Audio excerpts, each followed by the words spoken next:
여러분 반갑습니다. 처음 뵙는 분들이 대부분인데 제가 저절로 마음이 편안해지고 아주 기분이 좋습니다. 여러분은 하나님께서 살아계시다고 믿습니까? 살아계시지 않다고 믿습니까? 살아계시다고 믿습니까? 성경에 나와 있는 이야기들이 신화다, 설화다, 한 이야기에 불과하다고 생각하십니까? 실제 있었던 일이라고 생각하십니까? 그렇습니까? 그러면 그런 전제하에 제가 말씀을 드리겠습니다. 저는 10살 때 처음 교회를 갔어요. 그전에는 예수라는 이름도 몰랐고, 교회에 가면 과자도 준다, 명절 때 가면 노트도 준다, 그런 정도로 교회를 알고 있었어요. 주는 곳으로 알고 있었어요. 우리 누나가 이제 맨 먼저 교회를 갔는데 절대로 계속 교회를 가자고 그러더라고요. 교회 가서 뭐 하냐, 그런 얘기를 이제 하면서 계속 안 갔는데, 우리 누나가 나한테 이제 이 사탕을 줬어요. 뭐냐면, 너 나 따라서 교회 가면 내가 돈 줄게. 얼마 주려고 그러냐니까 10판 준대요. 10판. 여러분, 환이라는 돈 아세요? 원 앞에 옛날에 환이었었죠. 10환이 지금 말하면 1원입니다. 1원. 10판을 줄 테니까 교회 가자는 거예요. 근데 지금들은 1원이 의미가 뭔지 잘들 몰라요. 근데 그때 10판이면 왕사탕 하나가 5환이었어요. 5환. 여러분, 왕사탕 들어보셨습니까? 그냥 작은 아이의 주먹만한 사탕이 있습니다. 왕사탕이에요.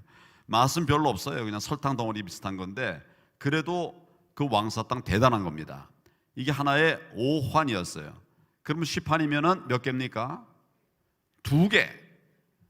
이 왕사탕 하나 우리가 얻으면, 요즘 아이들은 사탕 깨물어 먹죠? 그리고 옛날에는 못 깨물어 먹었어요. 왜 그랬을까요?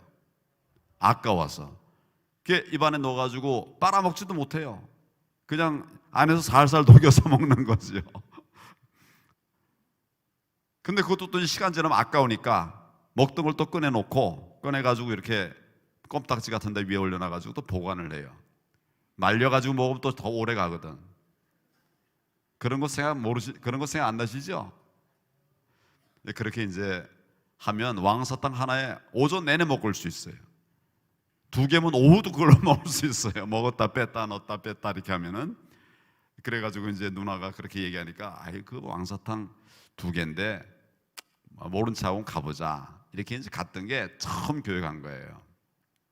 근데 가서 바로 첫날 예배 때 그 선생님의, 그때는 어린이 학교 가는 거니까 선생님 말씀에 제가 예수님을 믿기로 작정했습니다. 그때 이제 선생님 말씀이 우리 모두 다 죄인이다 그러더라고요. 나는 그 말이 무슨 말인지 몰랐어요. 내가 왜 죄인이냐? 나는 도둑질도 안 했고 남 때리지도 않았고 왜 내가 죄인이냐? 근데 이제 그 선생님이 쭉 얘기를 해요. 다 우리가 날 때부터 죄인이고, 우리가 지금 다 엄마 말 잘 들었다고 하지만 100% 다 듣는 건 아니지 않느냐, 불순종이다, 이렇게 이제 그 짧은 시간이지만 말씀하시는데 내가 감동이 됐어요. 그래서 이제 그 다음부터 교회를 다니기 시작했습니다. 그때 우리 동네가 서울에 가면 용산구라고 하는 곳이 있어요. 용산구에 산천동이라고 하는 곳이 있습니다. 우리 교회가 우리 집이 산천동에 있었어요. 여러분, 산천동 그러면은 잘 사는 동네처럼 들려집니까? 산 꼭대기에 있는 동네죠. 그러니까 아주 정말 힘들고 어려운 사람들이 사는 곳이에요. 저는 옛날에 어릴 적 사진이 없어요. 다 통틀어 가지고 한 서너 장 정도 있을 거예요. 우리 집에 물론 카메라 없고, 우리 동네에도 카메라가 없었어요. 그런 다 가난한 사람들 사는 동네였고, 1년에 한 2번 정도 사진사가 옵니다. 사진사가 뭘 메고 하나 와서 찍으라고 그러면 우리가 그 목마 같은 가지고 거 타고서 찍은 사진 하나 기억나고요. 그 다음에 우리 어머니하고 큰 누님하고 이렇게 길거리 앉아가지고 사진 찍은 거 하나 기억나요. 뭐 그런 정도로 그 어려운 곳이었어요. 거기에서 왕사탕 2개가 어디예요? 그래서 교회를 갔는데 그 당시 우리 동네 교회가 2군데가 있었습니다. 하나는 거기 가면 과자 준다고 소문난 곳이에요. 그리고 노트도 주고 뭐 그런 선물 많이 준다고 소문난 곳이고, 또 하나는 천막교회입니다. 그러니까 미군으로부터 천막을 받아가지고 거기다가 이제 교회를 세운 곳이 있었어요. 제가 그 중에 어디로 갔을까요? 과자 주는 곳으로 갔겠죠? 노트 주는 곳으로 갔겠죠? 그랬을 것 같은데 그리 안 가고 과자 안 주고 노트 안 주는 천막교회로 갔어요. 거기서 제가 신앙생활을 시작했는데, 그 왼쪽에 있었던 노트 주고 또 뭐 먹을 거 주는 그 교회가 큰 교회예요. 바로 옛날에 박태선 장로교라고 있었습니다. 아시죠, 여러분? 모르시나요? 옛날에 그냥 요즘으로만 신천지처럼 뭐 우리 기독교를 완전히 복음으로 망가뜨려 버린 막 그냥 그런 아주 사회 물의를 크게 일으켰던 전도관이라는 게 있었습니다. 전도관, 박태선 장로교입니다. 그 교회가 있었어요. 만약에 내가 그리로 처음 가서 있었으면 아마 통일교회 박보희처럼 아마 통일 그 전도관의 2인자가 됐었을 거예요. 2단의 2인자가 될 뻔했다고요. 근데 10살짜리가 무슨 판단했겠습니까? 그냥 과자 따라 그리 갔다 오면 2단이 됐을 거고, 근데 하나님께서 다행히 저를 천막교회로 인도해 주셔서 거기서 신앙생활을 하게 되었습니다. 여러분, 그때 제가 어렸을 적에 공부를 잘했을 것 같습니까? 못했을 것 같습니까? 공부를 잘했을까요? 못했을까요? 내가 어떻게 하냐고 여러분 그렇게 말씀하시겠죠. 실제 그래요. 제가 초등학교 1학년, 2학년, 3학년 그때는 뭐 다 이렇게 성적을 다 매겨서 이렇게 발표를 했습니다. 근데 그때는 제가 몇 등 정도를 했을까요? 3학년 때, 내 4학년 때 교회를 처음 갔는데, 그렇죠, 3학년 때 교회를 처음 갔는데, 그때 제가 학교 성적이 몇 등 정도 됐을까요? 뭐 아시는 게 없네. 대개들 1등 했을 거라고 그래요. 아니에요. 40 몇 등 했어요. 40 몇 등. 우리 반에서, 학교에서가 아니라 우리 반에서. 공부를 잘한 겁니까? 못한 겁니까? 못한 거죠. 그것도 못 사는 사람들 사는 동네에서 그거니까, 아무래도 잘 사는 동네는 공부를 잘 하잖아요. 많이 하고. 못 사는 데서 40 몇 등이니까 이거 뭐 말도 안 되는 소리죠. 근데 왜 제가 그렇게 됐을까요? 저는 우리 어머니에게 공부하라는 말을 한 번도 못 들었어요. 우리가 6남매인데 제일 막내입니다. 그러니까 우리 어머니는 늘 내가 학교 갔다 오면 나가 놀으라고 그래요. 왜 그러냐 하면 집 좁은데 형제들 막 바글바글 하는데, 형들 공부해야 하고 누나들 공부해야 되는데 내가 거기서 뭐 왔다 갔다 시끄럽게 하면 공부 방해가 되거든요. 그러니까 우리 어머니가 절대로 교환아 나가 놀다 와 이런다고. 이거 저는 뭐 어머니 말씀을 순종해야 되잖아요. 그래서 열심히 나가 놀았어요. 공부 못하고 안 했습니다.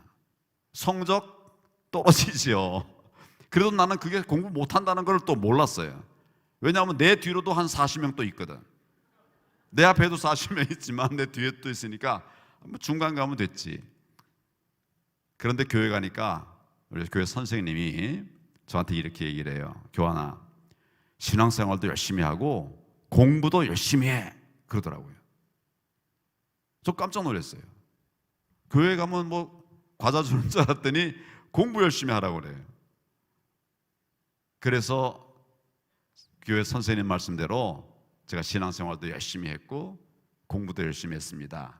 그랬더니 40 몇 등 하던 사람이 4학년 올라갈 때, 옛날에는 그 올라갈 때 이렇게 성적 발표를 했습니다. 1등더러 앞에 와서 앉으라고 차례대로 쭉 앉는 거예요. 이렇게 꼴등은 저쪽 끝에 가서 이제 앉는 거고. 그러니까 4학년 올라갈 때 제가 어디쯤 앉았을까요? 옛날에는 저 중간에 앉았었는데 4학년 올라갈 때 제가 3등을 했어요. 100명 중에 3등 한 겁니다, 여러분. 10명 중에 3등 한 게 아니고 잘했습니까? 못했습니까? 그랬어요. 교회에서 선생님이 신앙생활도 열심히 하고 공부도 열심히 해라. 그 말씀 하니까 그런데 따라 했더니 3등 됐고, 5학년 때는 1등 됐고, 6학년 때는 몇 등 했을까요? 1등 했고. 그래서 그냥 그때는 거의 1등 모범생이 됐습니다. 옛날에는 이제 그 고등학교 갈 때 시험 봤습니다. 시험 볼 때도 아주 제일 좋은 학교를 갔어요. 어떻게 그게 가능했느냐? 제 교회 가서 예수님 믿고 구원 받았고, 또 교회에 가서 공부하라는 선생님 말씀 듣고 공부했고, 변화가 생긴 거예요. 우리 옛날 처음에 이제 대한민국에 복음이 떨어졌을 때 교회만 세운 게 아니라 학교도 세우고 병원도 세웠죠. 그런 거 아시죠? 예, 지금 뭐 세브란스 병원이니 다 그렇게 그때 생긴 거거든요. 하나님께서 내게 오고 또 내가 예수를 믿은 뒤에 변화가 시작됐습니다. 만약에 내가 예수님을 몰랐다면 공부 안 했을 거고, 뭐 그냥 괜찮은 학교 못 갔을 거고, 오늘처럼 되지 않았을 거예요. 하나님께서 나를 복음으로 바꿔주시고 훈련하셔서 오늘 이르게 되었습니다. 그것도 2단 교회가 아니라 딱 저희 집에 양쪽에 한 300m 떨어진 곳 하나는 제가 다닌 천막교회, 가난하고 찢어지는 그런 교회, 하나는 부자교회, 선물 주는 교회였지만 고생하고, 그 교회 가면 밑에 그 당시에 이렇게 흙에다가 가마리 깔아놓고 거기 앉아서 맨 처음에 예배 드렸어요. 어린아이가 그렇게 하게 되지 않지 않습니까? 난 이게 다 하나님의 은혜라고 생각을 합니다. 제가 그렇게 해서 이제 신앙생활을 했는데, 제 신앙생활의 모토는 하나님 말씀대로 살자. 너희는 먼저 그의 나라와 그의 의를 구하라.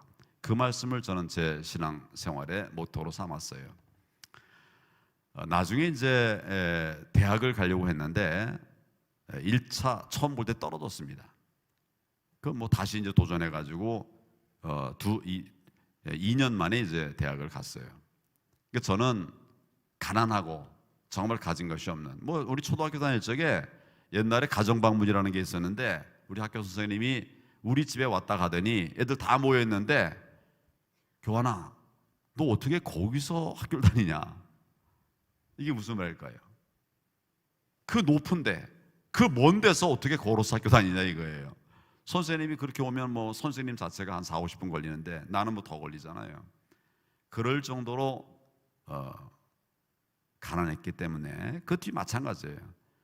제가 고3 때 이제 아버지가 돌아가셨는데, 어머니는 무학이었습니다. 43세 날 나셨는데 학교를 안 다니셨어요. 아버지 돌아가시고 우리 이제 이북에서 피난 내려와 가지고 그래서 고물상을 하고 있었거든요, 아버지가. 근데 돌아가시고 그러니까 그 가진 게 없고 그렇지 않습니까? 그래서 제가 난 대학을 나중에 가겠다, 어머니한테 그랬어요. 아버지 돌아가신 뒤에 나중에 가겠다. 뭐 돈 없으니까. 그래서 어머니하고 나하고 이제 같이 벌어 먹고 살아야 되는데 어떻게 대학 간다고 할 수 있냐 싶어서 어머니한테 이제 그렇게 얘기했더니 어머니가 처음으로 나한테 막 야단을 치면서 내 머리카락이라도 팔아서 학비를 댈 테니까 대학 가라고 말씀하시더라고요. 옛날에 머리카락 판다는 의미를 아시죠, 여러분? 남은 게 없으니까 결국 머리카락이라도 팔아서 될 테니까 학교를 가라고 그래서 제가 대학을 갔습니다. 가서 이제 앞으로 내가 뭘 할 건가, 뭐 이제 아무것도 없으니까 제일 그래도 이 사회에 기여할 수 있고 또 확실한 거는 고시를 보는 거다, 그런 이제 생각이 들어서 이제 고시를 보겠다고 하고 하나님께 기도를 하면서 약속을 했습니다. 하나님, 나를 빨리 좀 시험에 합격시켜 주십시오. 고시 얼마나 어렵습니까? 빨리 합격시켜 주십시오. 오래 할 수가 없습니다. 그 돈이 다 필요하니까 공부하고 뭐 그 학원비 내고 고시학원도 돈 내고 뭐 어떻게 하면 뭐라고 그래요? 돈이 부족하니까 좀 빨리 되게 해달라고 그랬어요.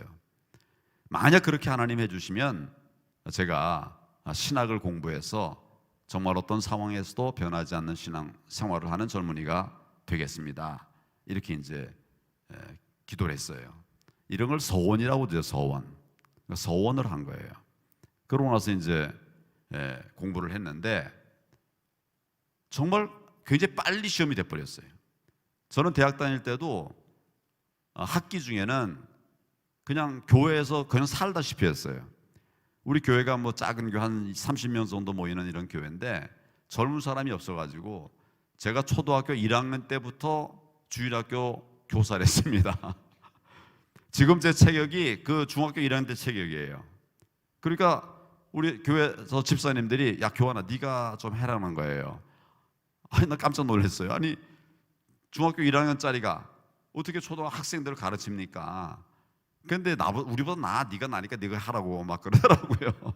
그래서 이제 초등학교 1학년 때부터 제가 교회에서 교사로 생활을 했고 뭐 한 5, 6년 동안 저 혼자 했어요. 그리고 나중에 이제 좀 한두 명 더 와서 보조교수들 있었고 그랬는데 그러니까 거의 그냥 평일에는 학교 갔다 오면 교회에서 사는 거예요.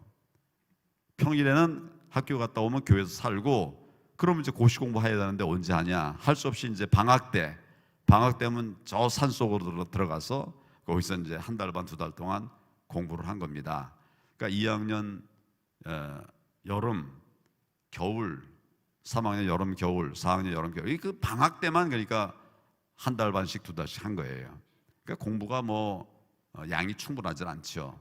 뭐 그래도 어떻게 방법이 없는 거예요. 교회를 학생들 가르치는 걸 또 멈출 수도 없고 뭐 이래서 이제 공부도 또 안 할 수도 없고 그래서 그냥 학교에서 과제 나오는 거나 그냥 교회에서 학점 따는데 이렇게 하면서 이제 다닌 겁니다. 그러다 4학년 졸업하면서 고시가 된 거예요.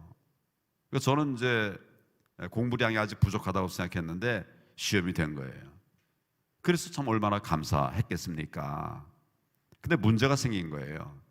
제가 이제 고시 하나님께서 합격해 주시면 신학을 공부해가지고 흔들림 변함없는 믿음의 젊은이가 되겠다고 이렇게 약속을 하나님 앞에 했는데 그때 내가 될 때 갑자기 고시 합격 인원이 늘어나 버렸어요. 종전보다 한 3배 가까이 늘어버렸습니다. 100명, 120명 뽑던 게 300명을 뽑았어요. 판사 검사 되려고 그러면 150등 안에 들어야 돼요. 판사 80명, 검사 70명씩 매년 뽑았거든요. 그 전에는 그 150명을 못 뽑았어요. 많이 뽑을 때는 한 100명, 적게 뽑을 때는 최소 뽑을 때는 7명밖에 못 뽑은 때도 있습니다. 그러니까 늘 판사 검사 고시만 되면 그 다음에 판검사 다 되는 거예요. 본인이 원하는 대로. 그런데 제가 될 때는 이게 300명을 합격해 놓으니까 150명 안에 들어가야지만 임관이 되는 거죠. 옛날에 다 뭐 변호사 할 생각은 없었고 다 판검사 할 생각이었고 저는 검사 할 생각이었거든요. 그래서 이제 문제가 생긴 거예요. 150등 안에 들어야 돼요. 300명 중에 150등 안에 들어야 되는 거예요. 그래서 이제 그 갈등이 생겼어요. 어떻게 연수원도 다니고 또 신학교도 다니고 하겠습니까? 이 갈등이 생겨서 제가 이제 하나님 앞에 나와서 교회 가서 그냥 아무도 없는데 기도를 많이 했습니다. 어떻게 기도했는가 하면 그 신학교는 나중에 가도 되지 않겠습니까? 근데 이 사법시험은 시험 된 다음에 이제 바로 사법연수원 2년 교육과정을 거쳐야 되거든요. 이거는 지금 당장 해야 되니까 이거 먼저 하고 그 다음에 우리 신학은 나중에 하겠습니다. 그렇게 좀 해주십시오 라고 기도를 했어요. 근데 하나님이 답이 없다가 나중에 저한테 깨달음을 주셨어요. 야, 누가 서원하라고 너한테 했냐? 네가 스스로 서원해놓고 왜 지금 나중에 가겠다고 말하냐? 네가 알아서 해라. 이렇게 제가 받은 응답은 그런 거예요. 그러니까 가슴에 막 찔리더라고요. 내가 약속해놓고서 하나님 은혜를 주셨는데 축복을 주셨는데 빨리 되게 해주셨는데 그냥 갈뚱말뚱 기회를 보고 있다. 그래서 제가 회개하고 신학을 시작했어요. 그래서 낮에는 이제 아침 일찍 가서 한 5시 반쯤 이제 수업이 끝납니다. 사법연수원에. 그 끝나고 나면 이제 바로 이제 신학교로 가는데 제가 이제 간 신학교는 저는 침례교인입니다. 베프티스트인데 대선에도 신학교가 있고 서울에도 신학교가 하나 있었어요. 그래서 그 서울 신학교 야간 신학이죠. 이거는 그거를 이제 간 거예요. 근데 뭐라 그럴까요? 제가 이제 연수원 마치고 그냥 막 부랴부랴 이제 달려가면 이제 교수님이 출석을 부르는 거예요. 출석을. 제가 막 부랴부랴 달려가면 출석을 부르는데 한 최 씨쯤 불러요. 최 씨. 가나다라 순으로 쭉 가니까. 근데 저는 성이 뭘까요? 황 씨예요. 그러니까 들어가기 직전까지 이제 하다가 내가 쑥 들어가서 그렇게 이제 출석을 하면서 그냥 막 이렇게 한 거예요. 그 똑똑한 사람들 사이에서 얼마나 힘들었겠습니까? 이제 1년에 2번 시험 보는데 그냥 평상시 또 이제 그 저녁에는 신학교 가고 낮에 이게 연수원 다니니까 뭐 양쪽을 다 공부 못 하는 거예요. 그래서 이제 연수원 시험 때가 되면 그냥 거의 잠 못 자고 열심히 이제 공부했어요. 그때 이제 아내를 언제 만났는데 그때 이제 막 부근에 만났거든요. 어느 날 시험 보고 났는데 나를 잘 못 알아보더라고. 아니 저 사람이 그 사이에 사랑이 떨어졌나? 근데 내가 완전히 몸이 반쪽이 된 거예요. 거의 그냥 한 달, 그 시험 보면 한 달 정도를 보거든요. 근데 그동안 그냥 거의 못 자고 공부에 집중하니까 뭐 완전히 반쪽이 돼가지고 사람을 다 못 알아볼 정도가 이렇게 됐어요. 이렇게 했는데 결과적으로는 제가 판검사 임용 성적을 받았을까요? 모자랐을까요? 받았으니까 검사가 됐겠죠. 그 다음에 연수원, 신학교 졸업했을까요? 못했을까요? 아주 우수한 성적으로 졸업을 했어요. 사실은 이제 밀어놓고 세상적인 판단을 할 수 있었지만 하나님께서 약속한 것이니까 지켜야 된다 이런 생각으로 제가 신학 진학을 했던 거고, 또 그 결과 하나님께서 그 모든 양쪽의 은혜를 다 주셨습니다. 하나님은 우리가 눈치 보고 또 세상의 여러 가지 여건들을 바라볼 때 그때 역사하시는 것이 아니라 전적으로 하나님께 의지할 때 하나님이 역사하신다는 사실을 저는 삶을 통해서 그동안 느껴왔었고 또 깨달아 왔었습니다. 제가 이제 한동안은 총리 마치고 나서 이렇게 교회 간증을 많이 다녔어요. 강연도 다니고. 근데 그때 얘기를 하려고 좀 이제 시간이 다 많이 지나서 그렇게 될 수가 없으니까 시간 되는 대로 한두 가지 짧게 가급적 짧게 그 얘기를 하겠습니다. 제가 이제 검사 생활을 하면서 교회의 위기를 봤습니다.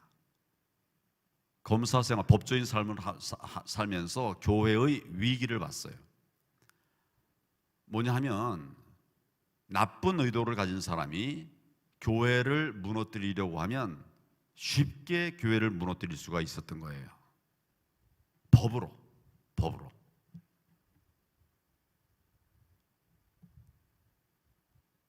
여기도 이제 재산들이 있지 않습니까? 교회에 이 건물도 있고 그다음에 헌금모도 있지 않습니까? 근데 우리 법에는 그거를 목사님이나 당회에서 마음대로 쓸 수 없게 돼 있어요. 교인총회, 교인들이 다 모여서 합의해야 재산을 처리할 수가 있게 돼 있습니다. 법률적으로는 그래요. 근데 그렇게 하는 교회가 어디 있습니까? 다 당회에서 그냥 결정해가지고 다 집행을 하지 않습니까? 대부분. 그리고 나중에 이제 교인총회에서 뭐 승인을 받거나 뭐 이럴 때도 있긴 있지만은 그 전에 대부분 다 끝난단 말이죠. 이거 사실은 법률적으로 말하면 위법입니다. 만약에 이런 교회법을 아는 사람이 교회를 무너뜨리려고 하면 교회 고소하고 교사, 목사, 장로님들 조사받고 그 중에 뭐 또 구속될 수도 있고, 실제로 그런 교회들이 생겨나고 있었어요. 제가 그래서 그것 때문에 위기의식을 가지고 교회가 알아야 할 법 이야기들을 책을 쓰고 또 우리 목사님들에게, 장로님들에게 제가 이런 설명을 많이 드렸어요. 그러니까 지금은 거의 교회가 이제 그런 불법의 문제로부터 해소가 됐습니다. 하나님께서 내게 법률 지식도 주셨고 또 신학도 하게 하셨기 때문에 양쪽을 다 아니까. 우리나라의 교회 목사님들이 법을 잘 모르지 않습니까? 또 그 법조인들은 또 교회를 잘 몰라요. 그래서 법조인이라고 해도 이 교회법 원리를 잘 모릅니다. 근데 저에게는 하나님께서 또 그런 사명을 주셔가지고 제가 교회에 적용되는 세상 법들을 잘 공부를 하고 모아서 그걸 이제 말씀도 드렸습니다. 그래서 지금은 보니까 대개 교회가 그런 절차를 잘 지켜서 문제가 없어요. 대형 교회 목사님들 중에 그 교회 재산 함부로 썼다고 그래가지고 구속된 분들이 여러 분 있습니다. 또 어느 날 제가 뭐 그런 수사를 하다가 그런 목사님을 접하기도 했어요. 근데 하나님께 제가 감사드리는 것은 이래서 결국은 이제 하나님께서 나를 쓰시는구나, 그런 것에 그런 생각을 하면서 감사를 드리기도 했습니다. 제가 장관 시절에는 제가 장관이 된 것이 박근혜 대통령하고 뭐 아무 인연이 없습니다. 근데 어느 날 대통령 당선인 시절에 저를 부르시더라고요. 그래서 이제 가서 만나서 얘기를 잠깐 하는데 절대로 이제 법무부를 맡아달라 이래서 제가 법무부 장관이 됐습니다.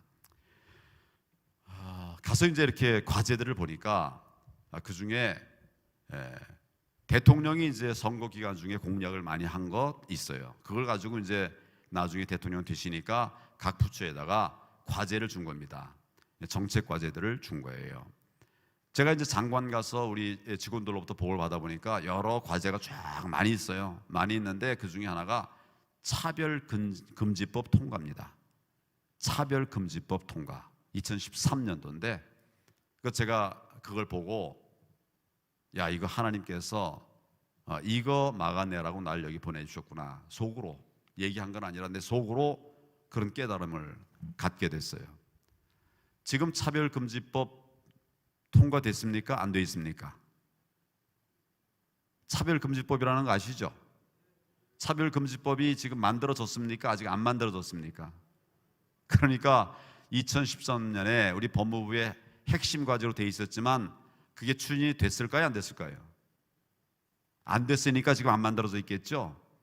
왜 그렇게 됐는지는 여러분 짐작해보면 아시겠죠? 저는 그런 법을 통과시킬 수가 없었습니다. 그래서 하나님께서 나를 이때 이것을 지키도록 하기 위해서 보내셨다고 생각을 했고 또 그렇게 돼서 막았는데, 지금 우리 교회를 무너뜨리려고 하는 세력들은 계속 차별금지법을 만들려고 합니다. 차별을 금지하는 것은 나쁜 거 아니죠, 여러분? 다들 그거 좋다고 생각해요. 그런데 그 안에 여러 독소 조항들이 있어요. 차별금지법 안에는 성적 지향에 따라서 차별해서는 안 된다, 이런 게 있습니다. 그러니까 그때만 해도 교회가 성적 지향이라고 하는 말이 무슨 의미인지를 잘 몰랐어요. 법 속에 이게 숨겨져 있으니까 잘 모른 거예요. 그런데 제가 그 복을 딱 받다 보니까 그게 딱 중간에 있어가지고 하여튼 통과가 안 되게 했는데, 지금 그때가 아니라 세 번째 시도였다고 합니다. 지금도 계속 시도하고 있어요. 세상이 이거 막아주지 않습니다. 교회가 막아야 됩니다. 당사자인 교회가 막아야 돼요. 저는 계속 이 얘기들을 하고 있고 또 교회가 힘을 내라고 당부를 드리고 있습니다. 제가 이제 어떻게 보면 하나님의 부르심을 받고 정치를 시작했습니다. 그리고 이제 1년 지난 다음에 총선이 있었는데 우리 당이 참패를 했어요. 제가 과반수 이상을 얻지 못하면 내가 당 대표에서 모든 당직을 물러나겠다, 이렇게 약속을 하고서 선거운동을 시작했는데 결과적으로 이제 우리가 안 됐죠. 그래서 물러났습니다. 물러나고 제가 하나님께 이제 기도했어요. 저는 정치 적성이 아닌 것 같습니다. 행정가로 평생 살았고 그거는 참 자신이 있는데 이 정치는 정말 생경한 부분, 모르는 부분이고 또 우리 지지 않았습니까? 그래서 이제 전 정치 그만두겠다고 이렇게 이제 기도를 계속했는데 하나님이 응답이 없으시더라고요. 그래서 뭐 계속 그러나 하여튼 뭐 답이 없으니까 계속 기도를 했죠. 한 1년 2개월 이렇게 기도를 계속했는데 답이 없었어요. 1년 2개월 만에 하나님께서 답을 주셨어요. 정치를 할까요 말까요? 계속 할까요 말까요? 저는 안 하면 좋겠습니다. 그러는데 하나님께서 이제 답을 안 주시다가 답을 주신 거예요. 뭐라고 그러시는가 하면 회개하라. 회개하라. 제가 기도한 것은 정치를 그만두고 싶습니다. 그만두게 해주십시오 라고 기도했는데 하나님은 엉뚱하게 회개하라 그러시더라고요.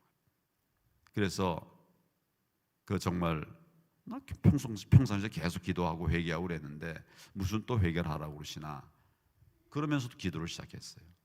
그랬더니 정말 기적 같은 역사가 있었습니다. 회개를 작정하고 기도를 하니까 내가 생각하지도 못한 회개들이 쏟아져 나오는 거예요. 그 구체적인 거 하나하나 더 말하려고 치면 너무 시간이 많이 들어가니까 정말 수도 없는 이런 회개들이 막 나오는 거예요. 생각도 못한 회개가 되는 겁니다. 그래서 회개를 계속했어요. 회개를 며칠 하니까 어느 날 이제 회개 끝날 때쯤에서 회개의 제목들이 막 쏟아져 나오는 거예요. 교만했다, 자고했다, 게을렀다, 내 말 듣지 않았다, 네 맘대로 했다. 쫙 회개의 제목들만 막 쏟아져 나와요. 25개. 회개할 내가 했다는 죄악이라고 할 수 있는 거 아닙니까? 그런 것이 제목만 25개가 그 한 달 막 쏟아지더는 거예요. 여러분 기도할 때 회개의 영을 물려주시옵소서, 이런 기도를 많이 했을 겁니다. 저도 그렇게 기도했어요. 근데 이런 경험은 처음이었어요. 저도 많이 회개했지만 이런 경험은 처음이었습니다. 하나님께서 회개하라고 했고 그래서 따라서 회개 시작했더니 그런 회개거리들이 막 쏟아지는 거예요. 다 제가 정치를 시작한 이후의 일들이었습니다. 그래서 정말 가슴을 찢으면서 회개를 했습니다. 그 회개 기간 동안은 제가 간구는 한마디도 못하겠더라고요. 간구도 할 수 없는 죄인입니다. 그런 자책감 때문에 그냥 회개만 계속했어요. 하나님, 이렇게 잘못했습니다. 용서해 주십시오. 그리고 새 힘을 주셔서 일어나게 해 주십시오. 그 뒷부분, 새 힘을 주십시오라는 말이 나오고 싶을 때 그것도 억제하고 그냥 계속 회개에만 집중했습니다. 근데 그렇게 했는데 뭐 그 사이사이 이제 뭐 이렇게 하라 저렇게 하라 그런 감동도 오셔서 뭐 다 순종했어요. 13일 만에 하나님께서 저에게 회개는 어느 정도 됐다, 이제 일어나 나가라, 이렇게 말씀을 하시더라고요. 그래서 그 며칠 뒤에 제가 출마 선언도 했습니다. 그때 하나님께서 내게 네가 할 일이 있다, 그런 말씀을 감동을 주셨어요. 첫째는 우리나라가 이렇게 어려워진 것은 교회의 책임이다. 교회의 타락 때문이다, 이런 말씀을 주셨어요. 그리고 가서 회개하라고 전해라, 교회에 전하라는 거예요. 둘째는 이 정부가 잘못하는 거 그냥 보고 있지 말고 뭉쳐서 비판하라, 네가 앞장서라, 이런 말씀을 감동을 주셨어요.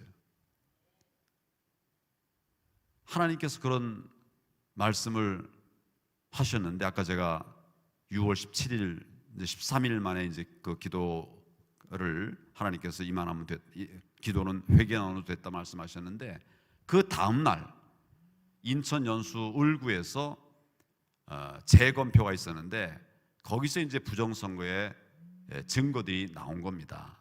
하나님께 기도했어요.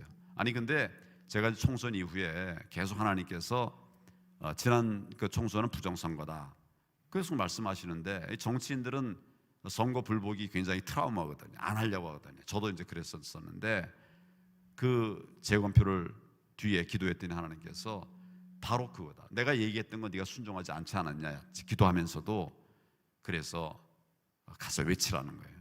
그래서 제가 이제 지난 4.15 총선은 부정선거였다라고 제 안에 있는 평가를 토대로 해서 하나님께서 말씀을 하셔서 과감하게 외쳤습니다.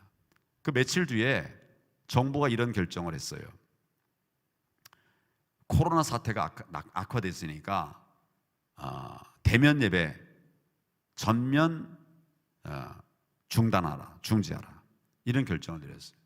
대면 예배 전면 중지 결정을 했어요. 그런 거 아십니까, 여러분? 대면 예배 전부 중지했던 거 여러분 아세요? 모르세요? 이게 어떻게 했었나 모르겠네. 그래서 제가 하나님께 기도했더니 하나님의 감동이 너 법조인 아니냐? 이거 괜찮은 거냐? 아니에요. 괜찮은 게 아니에요. 헌법에는 종교의 자유가 있습니다. 헌법 20조에 모든 국민은 종교의 자유를 가진다 이렇게 되어 있습니다. 근데 37조에 보면 37조 2항에 보면 자유는 이 헌법에 규정된 자유는 질서 유지 등의 목적을 위해서 제한할 수 있다 이렇게 되어 있습니다. 그래서 지금 이제 정부가 종교의 자유를 제한하겠다는 거예요. 그런데 그 조항 단서에 보면 제한할 수 있다 한 다음에 보면 그러나 이 경우에도 그 자유의 본질적 내용을 침해할 수 없다 이렇게 되어 있습니다. 본질적 내용을 침해할 수 없다 이렇게 되어 있어요. 예배를 드리겠다고 하는데 예배를 이를테면 감염병 때문에 이제 부분적으로 제한할 수 있죠.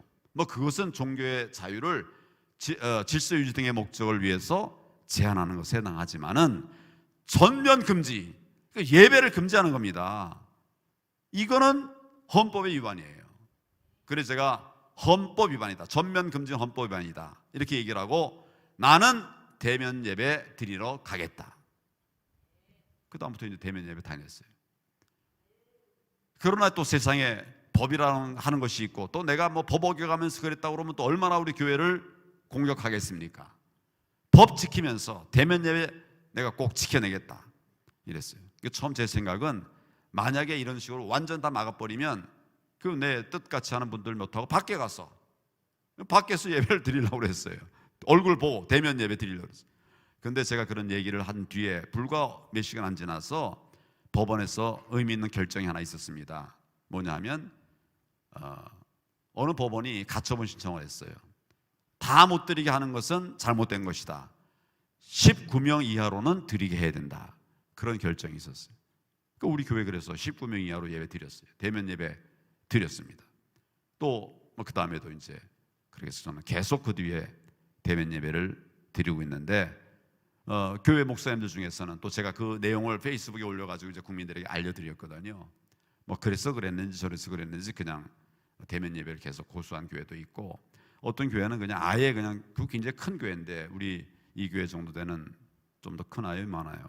그런 교회인데 그냥 밖에 그 뭐 3단계 4단계 하면 많이 못 모이지 않습니까? 10% 20% 그 밖에서 그냥 예배를 드리는 데가 있어요. 뭐 규정에 어떻게 처리됐는지는 모르겠습니다만 하나님께서 용기 내서 나가 싸우라고 할 때 그래서 그렇게 한 것입니다. 저는 총리 마친 다음에 많은 교회를 다니면서 간증도 하고 강연도 했어요. 그때 제가 던진 메시지 중에 하나는 이겁니다. 교회 담을 넘자. 교회 담을 넘자. 오직 성령이 너희에게 임하시면 너희가 권능을 받고 예루살렘과 온 유대와 사마리아와 땅끝까지 이르. 저 앞에 다 써 있네요. 이게 저 박 목사님이 다 하신 것 같으네요. 사마리아와 땅끝까지 이르러 내 증인이 되리라. 너희는 세상의 빛이요 세상의 소금이다 이렇게 말씀하셨는데 지금 우리 대한민국의 교회가 교회 안에 갇혀 있다. 교회 일만 한다. 교회에서만 봉사한다. 저는 그런 걸 보면서 정말 가슴 아팠어요. 왜 우리가 사도행전 1장 8절에 그 말씀도 지금 못 지키고 있나?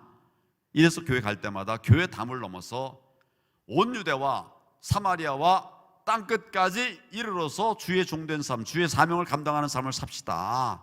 그런 얘기를 계속 했어요. 하나님께서 지금 저에게 교회에서 훈련받은 것을 세상에서 퍼뜨려라. 책임을 같이 나눠라. 이런 말씀을 하고 계시는 겁니다. 다행히 우리 박영호 목사님, 저는 전혀 몰랐던 분입니다. 어느 날 저한테 전화가 오셨어요. 와가지고 이런저런 얘기를 해가지고 제가 처음에는 뭐 누군지 잘 모르니까 얘기 안 하려고 그러다가 말씀을 딱 들어보니까 하나님의 사람이에요. 그래서 제가 짧게 제 간증 얘기를 했는데 저는 깜짝 놀랐어요.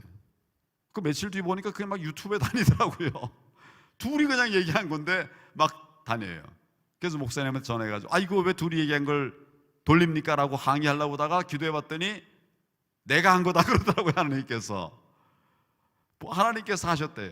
그래서 제가 막은 게 아니라 오히려 박수를 쳐드렸죠.